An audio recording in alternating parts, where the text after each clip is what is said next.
Pemirsa, kisah pilu dialami Sri Wahyuni, wanita parubaya di Mamuju Tengah yang harus berjuang merawat suaminya yang dalam kondisi lumpuh sejak 6 tahun lalu. Untuk biaya pengobatan suami dan kebutuhan hidup sehari-hari keluarganya, Sri Wahyuni pun harus bekerja sebagai buruh. 6 tahun lamanya dalam kondisi keterbatasan ekonomi, Sri Wahyuni yang kini berusia 50 tahun terpaksa harus berjuang bertahan hidup dan merawat sang suami yang kini hanya terbaring kaku akibat penyakit stroke hingga mengalami lumpuh.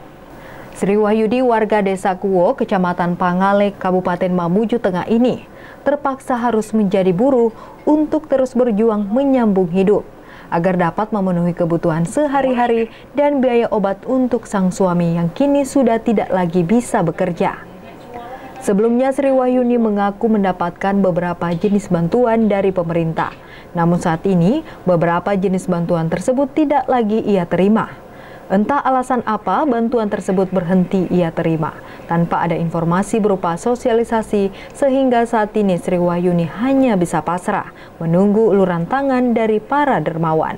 Dia mulai stroke itu dulu sudah pernah dibawa ke rumah sakit, pakai BPJS, dirawat di rumah sakit selama 2 bulan, disaran dokter disuruh istirahat 2 tahun, tapi setelah itu malah semakin memburuk, semakin lumpuh, tidak bisa berjalan sampai sekarang 6 tahun.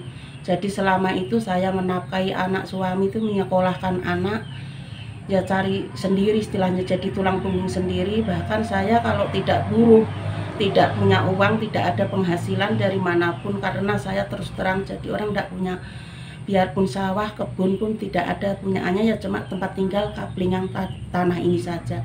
Dari Mamuju Tengah, Wahid, iNews melaporkan.